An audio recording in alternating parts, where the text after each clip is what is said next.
Tisevich the offensive rebound. Derek King a three. And the senior from Shanghai, China with the three. Welcome back. Shop Talk the Series, episode 6. Let me introduce my co-host.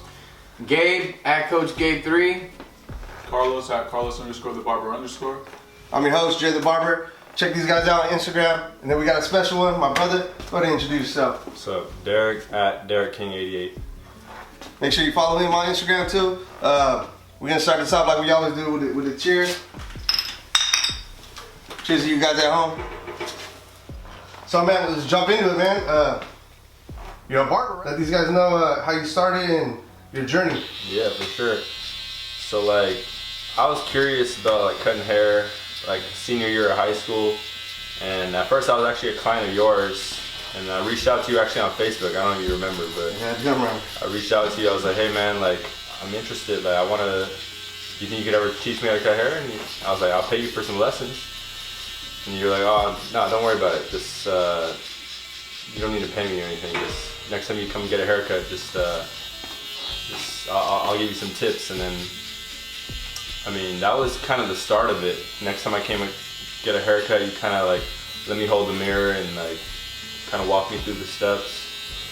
And then went to the beauty supplies shop, buy some clippers, and I got what I needed to get. And then, yeah, the rest is history. I mean, I did do a lot of like YouTube watching, like trial and error on my friends. But yeah, that's basically how things started for me. Yeah, man, you took off though. I was expecting you to do good because you were watching me and I was showing you all the little techniques that I was doing, but you definitely made me proud.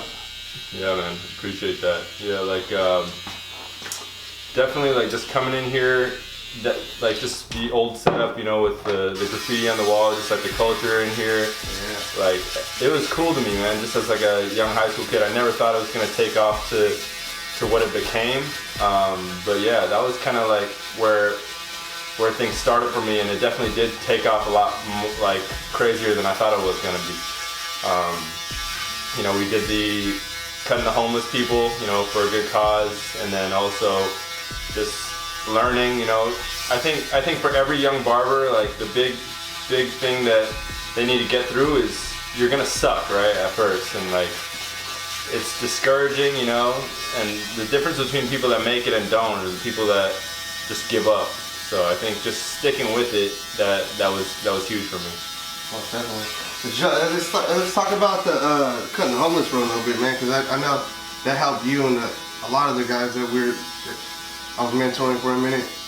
Started you guys off big. You guys got your confidence up and cutting all those dudes. Talk about that.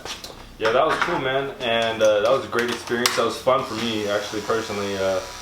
At that time in my life, I had some free time, you know, and like we would go to like pretty nice areas, like scenic places, like Santa Cruz or Carmel, and like this beautiful beaches, nice day, and we just kind of look around for homeless people. We bring our, you know, like our clippers and stuff like that, and approach some homeless people, and you know, obviously they hadn't gotten their haircut in a long time, and kind of just took some time to give them a haircut, talk to them about their life experiences, you know, and put a smile on their faces, give them a haircut. And pretty much every single person that we cut was super grateful for us, and you know, it's amazing what a haircut can do. It can definitely change someone's perspective and make them really appreciate what you do for them. So I think that was a really cool cause. And yeah, at that time I wasn't like super good yet, so it was a great way for me to,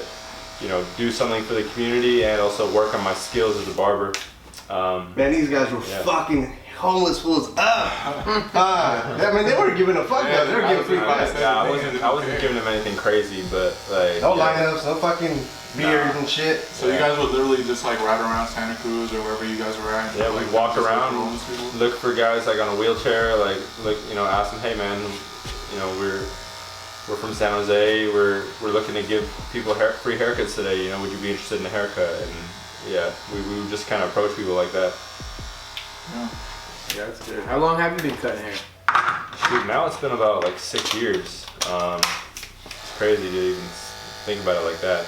I still remember like walking out of that beauty supply store and just like, I mean, who would have thought like 6 years later I'd be like, you know, cutting at a shop and also like, you know, cutting a lot of clients.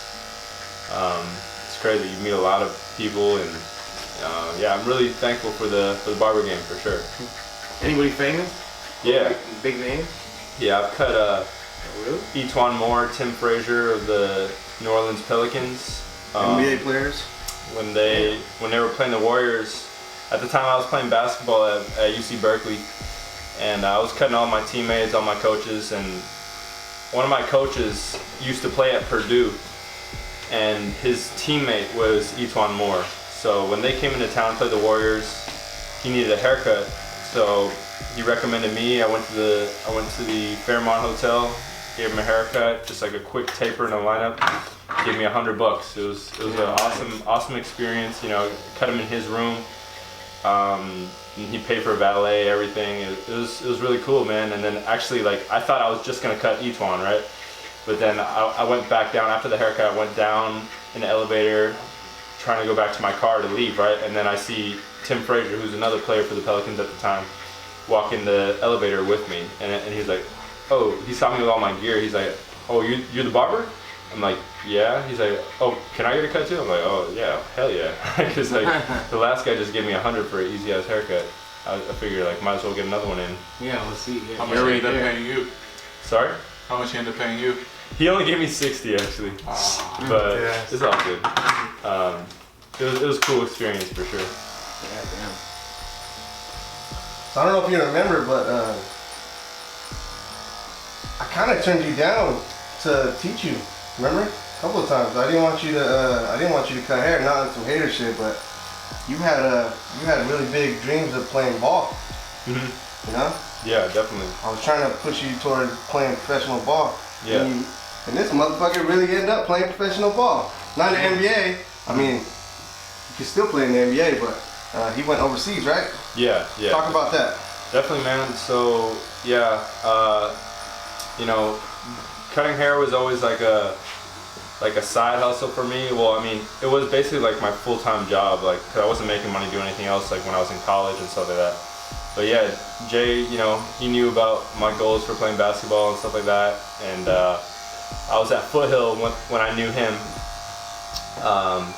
But yeah, that was a junior college, and then after that, I got the opportunity to play at UC Berkeley, and I played there for 2 years. A lot of great players. It was a great experience. You know, I got to play against Lonzo Ball, Markelle Fultz, DeAndre Ayton, travel all across the Pac-12, you know, play against some really good players. What position do you play? Sorry? What position were you? I'm like a combo guard, Okay. like a 3-and-D player. But yeah, that was awesome. Yeah, and then so after college, I got the opportunity to play professionally in a league called the ABL in Asia, and yeah, I spent 2 years over there playing, and it was, you know, a lifelong dream. I always wanted to play professionally, and a lot of people said I couldn't do it. So it was really cool just being able to, you know, fulfill a lifelong dream and play ball for a living. Are you still playing over there? No, Well, not right now, obviously. yeah, right now, you know, with the coronavirus, everything, the leagues are all like suspended. Right, but And this year I parted ways with the team I was with early, and right now I'm just at home. I started a regular job with a tech company, but I definitely still work out. I stay in shape, and I mean, and who knows what the future will hold. If team reaches out to me and there's some mutual interest, I'll definitely consider going back overseas. Yeah, shout out Goku, man. I didn't know you knew him either. Yeah, that's my boy. We work out all the time. Me and Goku, we train together. So like, I mean, before I went overseas, we were seeing each other like 4 or 5 times a week. You know, every day during the week, we work out together, play one-on-one, shoot together. We also train with your boy Sammy, Sammy, the yeah. MMA gym, and just get some conditioning working. It's definitely some good work in there. But yeah, definitely. Yeah, I think I met Goku before you, bro. I think he was the one actually that introduced you to me. Oh, really? Yeah, he was. I remember him when he was a little Indian kid, you know, Yeah. playing I think YMCA or AAU. Yeah. That motherfucker's tall as shit now. I'm like, God damn. He's like 6'5". He's a really good player. Yeah, he's nice. Good Playing dude, for too. Australia, right? He went to Ukraine, also went to Australia. So yeah, he went overseas as well. So it's pretty cool. Yeah, Gabe had dreams of being in professional football, but he's too short. Hey, it's all Yeah, that good. ended real quick. Yeah, just go for it. You know, still play for fun. You know, there's nothing wrong with that. Fight for water boy. No, I'll do it. Shit.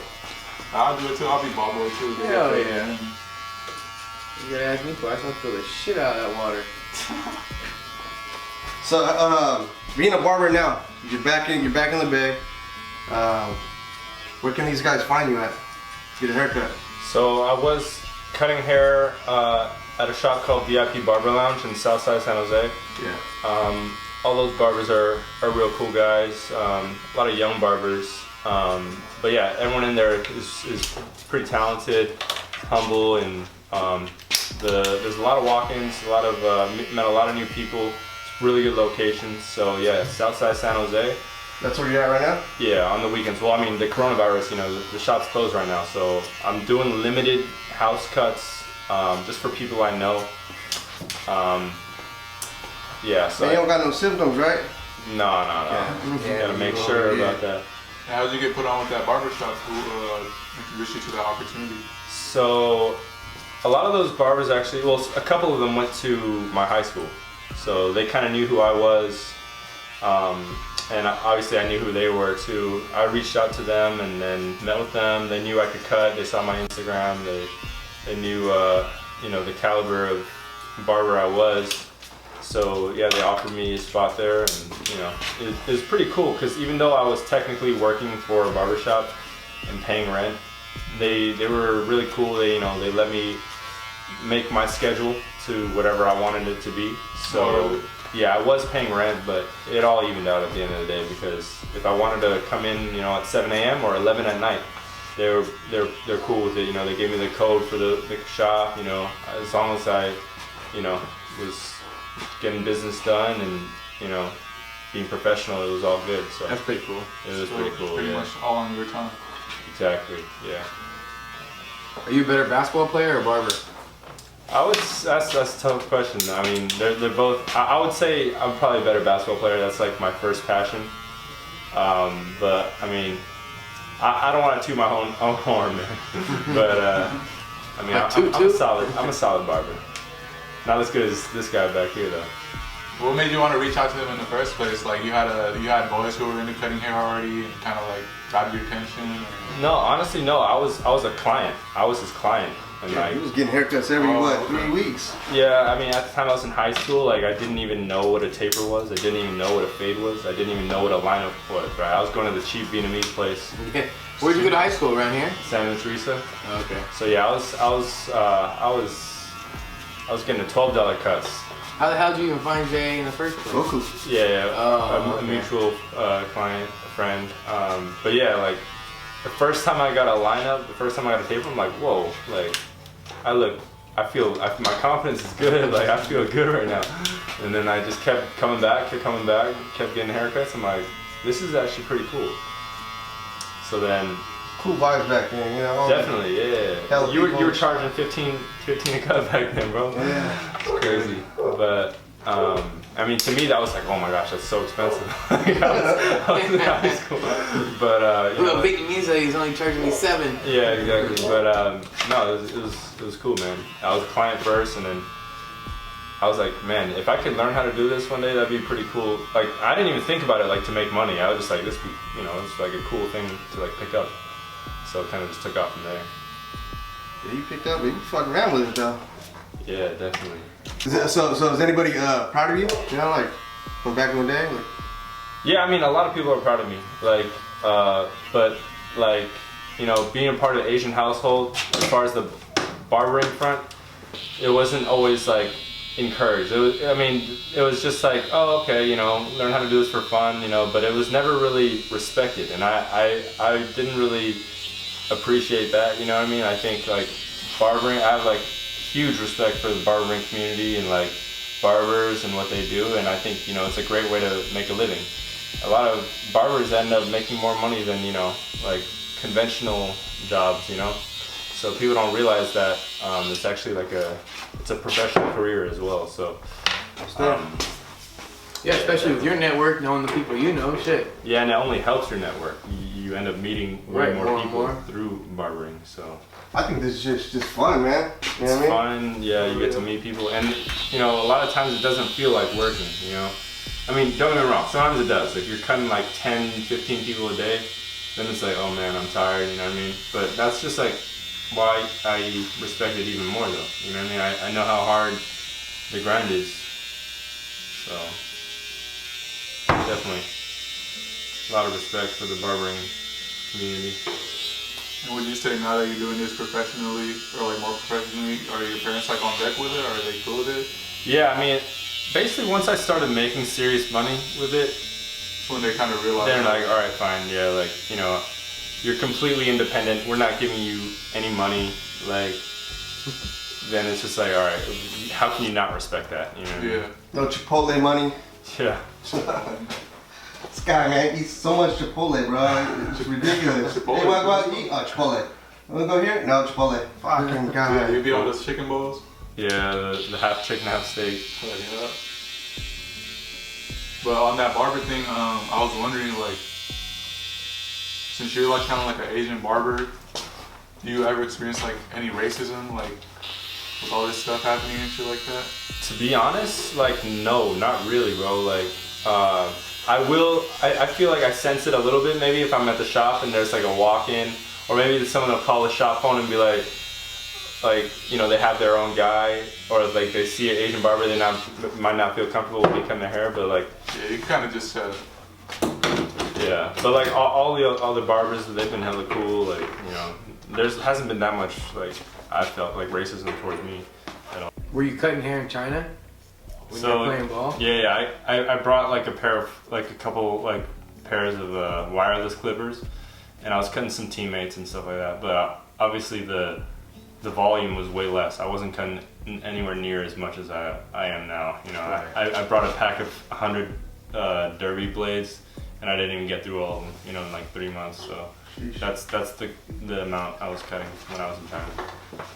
How was it like out there in China? Were you like pretty much every day just ball, practice, games? Yeah, I mean, pretty much, man. Like, a lot of people think like, oh, you're playing professionally overseas, it must be like a glamorous life. Like, you know, it's not as glamorous as it seems. You know, you're practicing, you're working out, and then you spend a lot of time alone. You spend a lot of time like in the room, just like, you know, watching YouTube videos, trying to keep yourself entertained, playing video games, stuff like that. Yeah. But I mean, don't get me wrong, it was a great experience, especially getting to travel and stuff. Especially getting to travel and stuff like that. Yeah. Because like in my league in the ABL, I played in a league that had like 8 or 9 different countries. So I got to go to Singapore, Vietnam, Malaysia, Hong Kong, Thailand, Taiwan, Philippines. So like we got to travel throughout all those places, stay in hotels, play against some really good players. Like OJ Mayo was in our league. Ronaldo Balkman played on the Knicks. Eddie Curry was also on the Knicks before. Old school player. So a lot of guys in the NBA that used to play in the league, they went into our league, and then a lot of top European players too got to play against them. So really high level competition, and just just playing on the same court as these guys. It's just like, man, I just remember having a moment like, wow, like I'm like really playing at a high level. Mama, right I now. made it. Yeah, I had one of those moments, but I mean, obviously never satisfied, but like definitely proud of the fact that I got to play professionally. Shit, I'm proud of you. Yeah, I appreciate that, bro. I knew when we played in New York, you had some skill. Yeah, that was fun. That New York trip was fun, man. We got to go to New York and like go to New York barbershop, check out what their culture was like over there. Yeah, we were standing over there for a minute too. Yeah, we Shout out F-Cats, man, VIP. Yeah, Mikey, those guys. Mikey, Jason. Their barbershop's called the Lady Killers. Really? They made a new one now? They call it the Lady We gotta go back out there, man. Yeah, and we cut in Times Square. Remember that? Yeah, Times Square. Yeah, that's Cold as hell. That's bro. the one, man. We could go on and on and on about the crazy ass adventures we had, man. Yeah. But thanks for coming on the show, man. What do you guys? What do you want these guys to follow you at? Instagram, Twitter. Instagram's cool. Instagram's cool. So Shout just you out. at Derek King 88 on IG. Follow this guy, man. Follow this guy. Yep. Any last outro words? Nah, man. Thanks for joining us. Thanks for having me, man. Tune in It was next fun. week. Tune in next week, man. Go follow these guys. On that note, we out.